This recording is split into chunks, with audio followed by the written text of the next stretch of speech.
Hi అండి. ఇదిగో బీరకాయ శనగపప్పు కూర చేస్తున్నా. ముందుగా ఆయిల్ వేసానండి. ఆయిల్ వేడెక్కింది. ఆవాలు జీలకర్ర అండి, ఉల్లిపాయలు అండి. ఇదండి ఉల్లిపాయలు వేగినవి, కరివేపాకు వేస్తున్నా.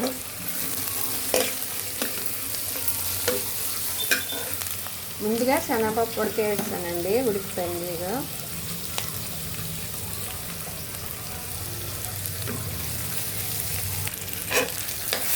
ఇదిగండి ఉల్లిపాయలు వేగేవి.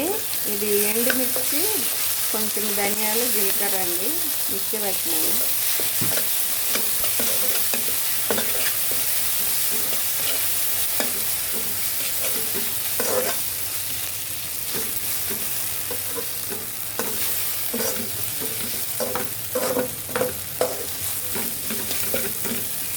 ఈ ఎండుమిరపకాయలు కారం ఉండదండి. ఇవి బెంగళూరు ఎండుమిరపకాయలు అంటారు. అవి దొడ్డుగా ఉంటాయండి. ఆ ఎండుమిర్చి మిక్సీ పెట్టానండి. ఇది పేస్ట్ వేసాను. కారం ఉండదు ఇది. మళ్ళీ కారం సపరేట్ వేయాలి. ఇదండి పసుపు వేయాలి. ఇప్పుడు సరిపడ కారం వేసుకోవాలి. పసుపు వేసిన దాంట్లో కారం ఉండదు.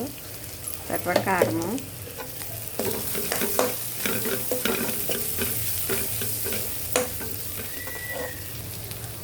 ఇప్పుడు వేగిందండి. ఇప్పుడు బీరకాయలు వేసేయాలి. కడిగేసి మంచిగా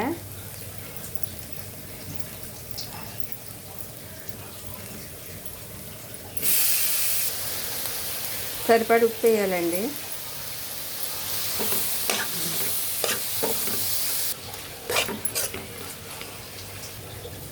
ఇదిగండి వాటర్ ఏమి వేయలేదు. బీరకాయలోని వచ్చిన వాటర్ అని.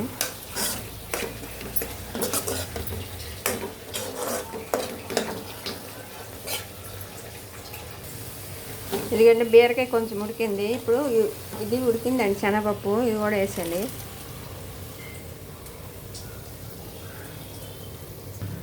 ఇదిగండి కొంచెం వాటర్ వేస్తున్నా.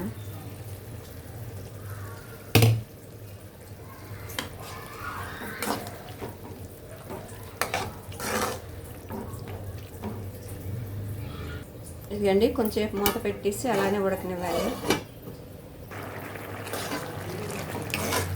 ఇదిగండి కొంచెం వాటర్ వేసాం కదండి, అది అంత ఇంకిపోయింది. ఇప్పుడు బీరకాయ కూడా ఉడికిపోయిందండి. కొంచెం మసాలా కూడా వేస్తున్నాండి.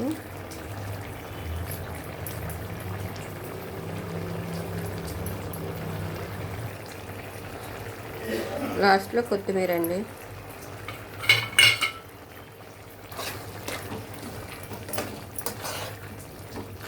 అంతేనండి, సింపుల్గా శనగపప్పు బీరకాయ కూర ఇలా చేయొచ్చండి. టేస్ట్ అయితే చాలా బాగుంటుంది. ఇది రైస్తో చపాతీతో కూడా బాగుంటుందండి కూర. బీరకాయ ఉడికింది, శనగపప్పు ఉడికిపోయిందండి. ఇలాగ ఉన్నప్పుడు స్టవ్ ఆఫ్ చేసేయాలండి. ఎందుకంటే మరీ చాలా ఎక్కువ టైం ఉంచితే ఇదంతా గట్టిగా అయిపోద్ది. ఇలాగ గ్రేవీగా ఉండాలండి. చూడండి, ఇలాగైతే రైస్తో బాగుంటుంది, చపాతీతో బాగుంటుందండి. మీకు కానీ వీడియో నచ్చినట్టయితే లైక్ చేయండి, షేర్ చేయండి, ప్లీజ్ సబ్స్క్రైబ్ చేసుకోండి. థ్యాంక్ యూ అండి.